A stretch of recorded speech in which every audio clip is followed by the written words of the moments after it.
नमस्ते विद्यार्थी मित्रों, ऑनलाइन अभ्यासक्रम में आप सबका स्वागत है। हम बात कर रहे हैं कक्षा 11वीं के विषय हिंदी की, जिनमें तीसरी काव्य है पुरानी चीज़ों के पक्ष में। आज हम इस काव्य कृति का अभ्यास करने वाले हैं। तो यह जो काव्य है वे लिखी है राजेश जोशी ने, और इस काव्य का साहित्य प्रकार है कविता। तो सबसे पहले हम कवि का थोड़ा परिचय देखें तो प्रगतिशील विचारधारा के कवि राजेश जोशी का जन्म मध्य प्रदेश के नरसिंहगढ़ जिले में हुआ है। उन्होंने शिक्षा पूरी करने पर पत्रकारिता शुरू की और कुछ साल तक अध्यापन कार्य किया। बैंक में नौकरी की और अब वे स्वतंत्र लेखन कार्य भी कर रहे हैं। अपने भावों और विचारों को व्यक्त करने के लिए कविता के अलावा कहानियाँ, नाटक, लेख, टिप्पणियाँ आदि पर उन्होंने अपनी कलम चलाई है और अपने विचारों को लोगों तक पहुँचाए हैं। तो लघु फिल्म के लिए पटकथा लेखन भी किया है।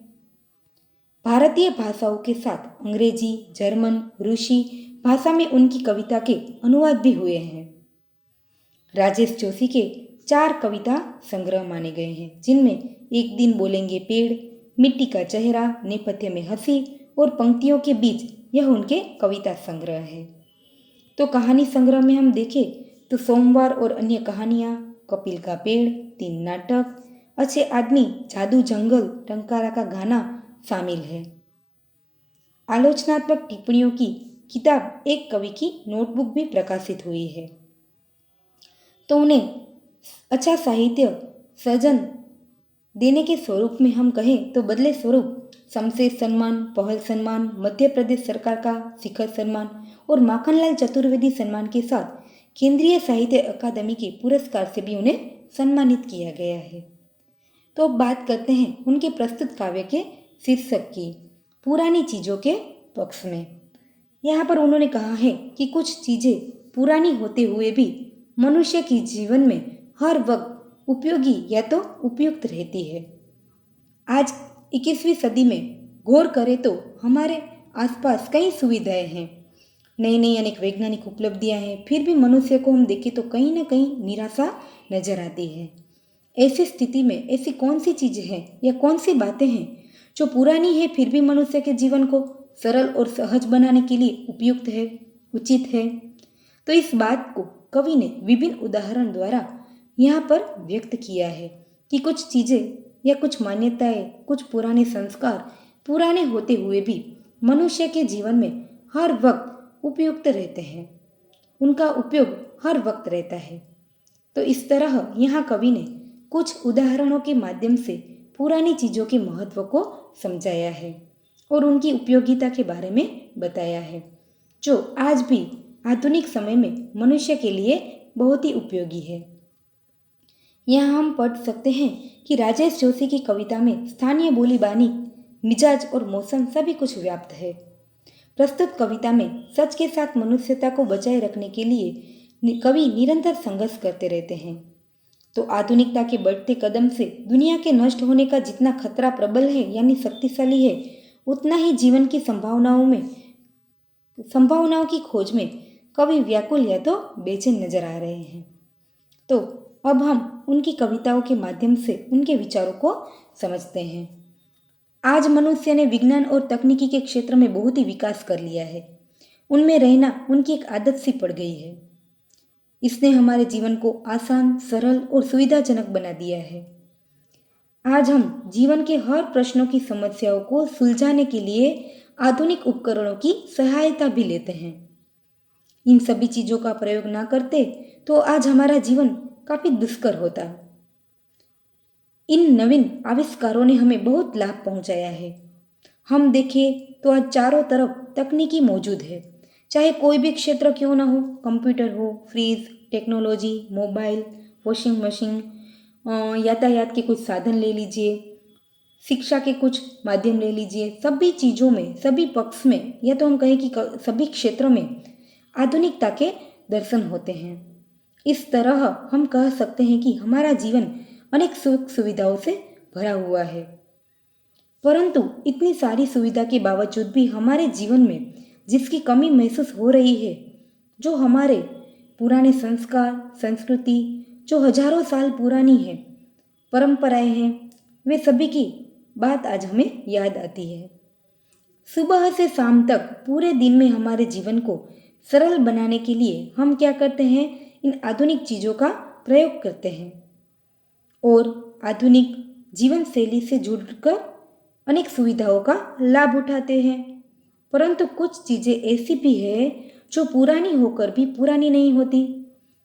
यह काव्य मात्र चीज़ों के क्षेत्र में ही नहीं है, यानी कि कवि ने यहाँ कुछ चीज़ों के क्षेत्र में ही बात नहीं की है, परंतु पुरानी परंपराएं हैं, पुराने रिश्ते हैं, पुरानी हमारी संस्कृति है, पुराने हमारे जो संस्कार है और विचारों में भी पुरानी चीज़ों की महत्ता हमें नजर आती है। इस बात को उन्होंने यहाँ समझाया है। वे कहते हैं कि कितनी ही बदल जाए यह दुनिया, शुरुआत में उन्होंने लिखा है कि कितनी ही बदल जाए यह दुनिया, काम आती रहती है लोगों की कुछ पुरानी चीज़ें हर वक्त। नानी की कहानियाँ और दादी के घरेलू के इलाज के नुस्खे काम आते रहते हैं। यहाँ उन्होंने प्रथम उदाहरण में कहा है कि यह दुनिया परिवर्तनशील है।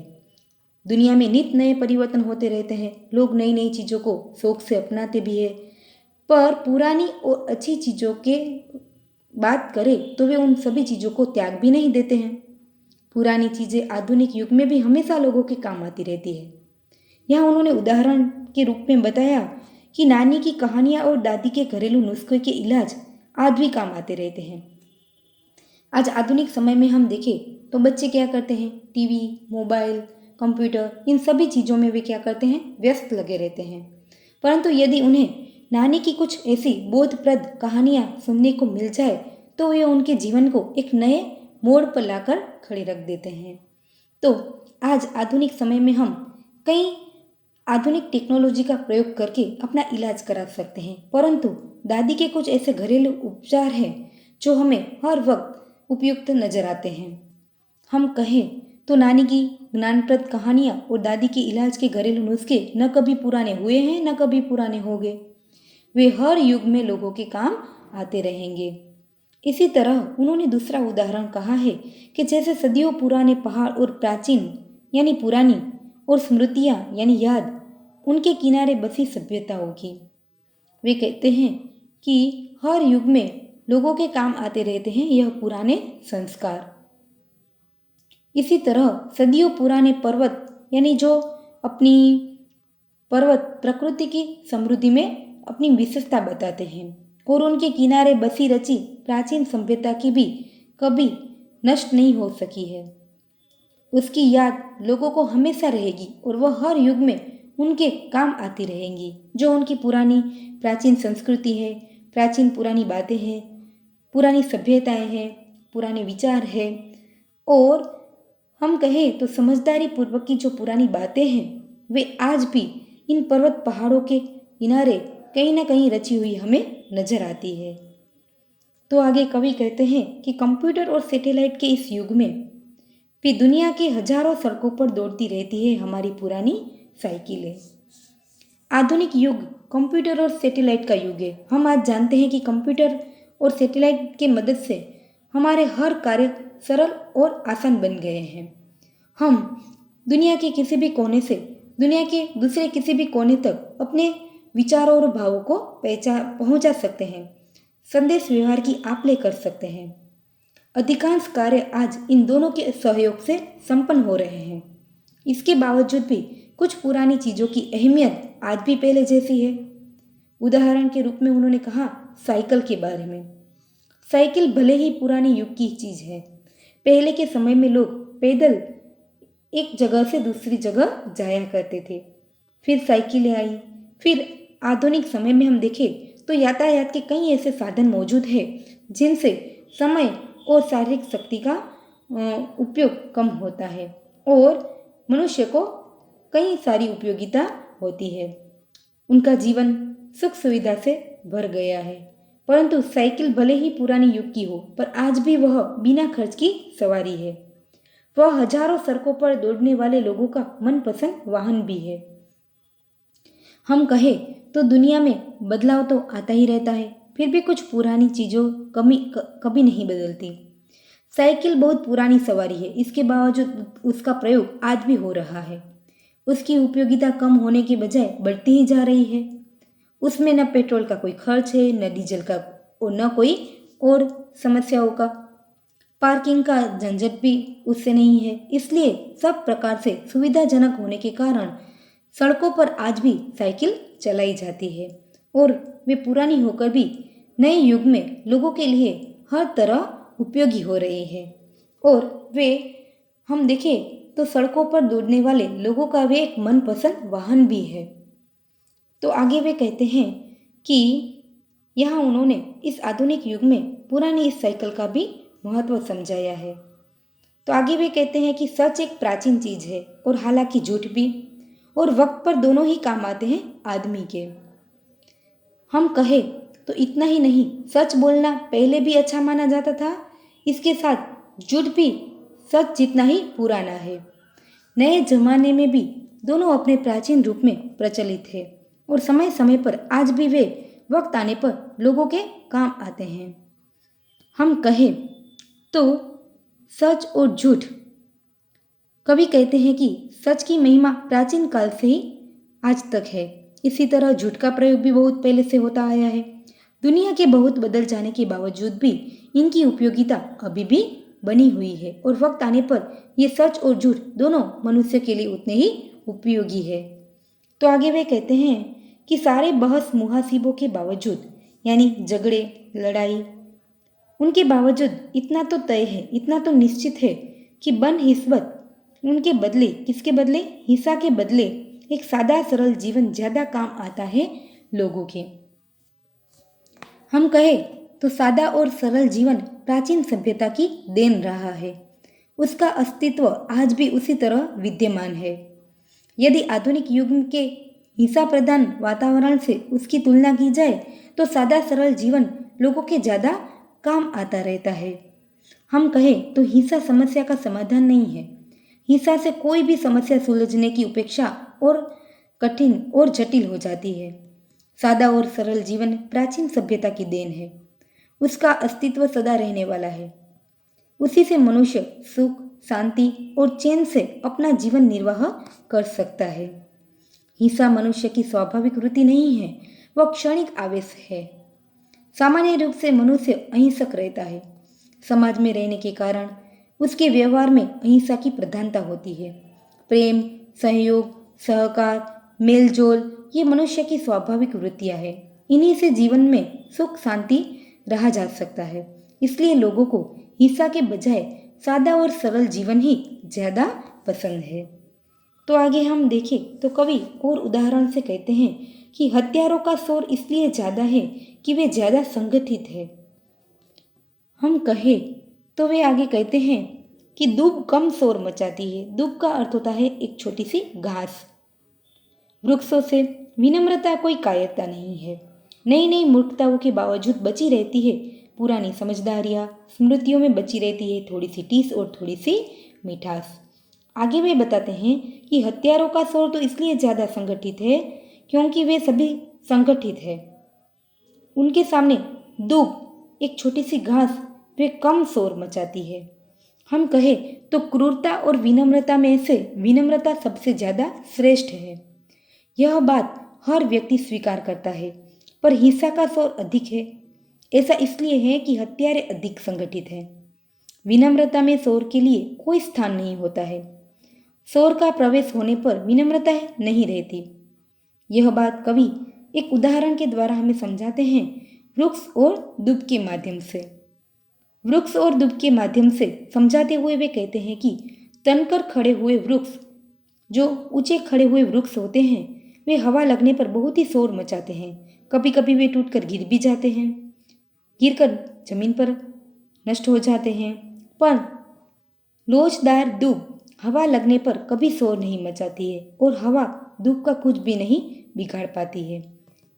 इसी तरह हम कहें तो विनम्रता का भूषण है। विनम्रता व्यक्ति का एक आभूषण भी है। इसे कायरता नहीं कहा जा सकता। विनम्रता मनुष्य के श्रेष्ठ गुणों में से एक है। बड़े बड़े कार्य विनम्रता से संपन्न होते रहते हैं। विनम्रता के समक्ष क्रूरता को भी झुकना पड़ता है। शर्त यह है कि विनम्र व्यक्ति सबल हो। निर्बल व्यक्ति की विनम्रता से विनम्रता को नहीं मापा जा सकता। सरल व्यक्ति की विनम्रता को कभी कायरता नहीं कहा जा सकता। हम हमारे पुराने इतिहास में ऐसे कई व्यक्तियों के परिचय में भी देखे तो उन्होंने विनम्रता का सहारा लेकर कई अच्छे अच्छे कार्य किए हैं। इस तरह विनम्रता को कभी कमजोर या तो कायरता के रूप में नहीं पहचाना जा सकता। विनम्र व्यक्ति अपने शुद्ध बुद्ध से कई कई कार्यों को सरल रूप में आगे बढ़ाते हैं और उनमें सफल होते हैं। इस तरह यहाँ विनम्रता का कवि ने महत्व समझाया है कि जिस व्यक्ति में विनम्रता है वे अपने हर उलझनों को सुलझाते रहते हैं और अपने जीवन को प्रगतिशील बनाते रहते हैं। आगे हम देखें तो लिखा है कि पुरानी समझदारियाँ स्मृतियों में बची रहती है, थोड़ी सी टीस और थोड़ी सी मिठास। उन्होंने पुरानी बातों को, पुरानी समझदारियों को भी कहा है। नए जमाने की तरह तरह की मूर्खताओं के बावजूद पुरानी समझदारियाँ हमेशा बची रहती है, वे लोगों के काम आती रहती है। हम यहाँ पर बात करें तो कुछ ऐसी पुरानी चीज़ें हैं, पुरानी समझदारियाँ हैं। दुनिया में नए बदलाव आने के साथ ही लोग तरह तरह की नई मूर्खताएं भी करते हैं। तरह तरह के लड़ाई झगड़े, युद्ध, विग्रह इन्हीं मूर्खताओं के परिणाम है। फिर भी आपसी प्रेम, मानवीय संस्कार और नीति न्याय के नाम पर विवेक बुद्धि के रूप में पुरानी समझदारियाँ ही बची रहती है, जो हमेशा लोगों के काम आती रहती है। और अंत में वे कहते हैं, स्मृति यानी याद में तो सिर्फ क्या बचा रहता है, थोड़ी सी टीस और थोड़ी सी मिठास, यानी कि यादों में शेष बच रह जाती है। थोड़ी थोड़ी बातें, थोड़ी कुछ खट्टी मीठी बातें ही शेष बची रह जाती है। तो इस तरह हम कहें कि जो यह थोड़ी थोड़ी बातें और थोड़ी थोड़ी समझदारियाँ, खट्टी मीठी यादें जो आज बची हुई है, जो पुरानी होते हुए भी लोगों के जीवन में हमेशा उपयोगी होती रहती है। यहाँ पर हम देखें तो पूरे काव्य के माध्यम से कवि ने मनुष्य के वर्तमान जीवन को बताते हुए उनके जीवन में पुरानी चीज़ों की अहमियत को भी समझाया है। वे कहते हैं कि आज आधुनिक समय में व्यक्ति भाग दौड़ में नई सुविधाओं का लाभ उठा रहा है, फिर भी उनके जीवन में कहीं ना कहीं निराशा हमें नजर आती है। आधुनिक समय में जिन चीज़ों का प्रयोग कर रहा है, हिंसात्मक प्रवृत्तियाँ हो रही हैं, कुछ नई नई मूर्खताएं हो रही हैं, फिर भी उनके जीवन में कुछ ऐसी पुरानी यादें और स्मृतियाँ हैं, कुछ पुरानी ऐसी बातें हैं, पुराने संस्कार, पुरानी संस्कृति, पुराने विचार, पुरानी समझदारियाँ और कुछ पुरानी ऐसी चीज़ें हैं जो उन्हें हर वक्त अपने इस आधुनिक युग में भी काम आते रहते हैं। तो कवि ने इस पुरानी चीज़ों का भी यहाँ पर महत्व समझाया है, जो हमेशा युग चाहे बदलते रहें परंतु वे लोगों के हर वक्त काम आते रहेंगे। और इस तरह उनके महत्व को विभिन्न उदाहरणों के द्वारा समझाया है। पूरी काव्य की समझूती हमने यहाँ देखी है। अब आप क्या करेंगे, इस काव्य के स्वाध्याय के प्रश्न अपनी नोटबुक में लिखेंगे। नमस्ते, थैंक यू।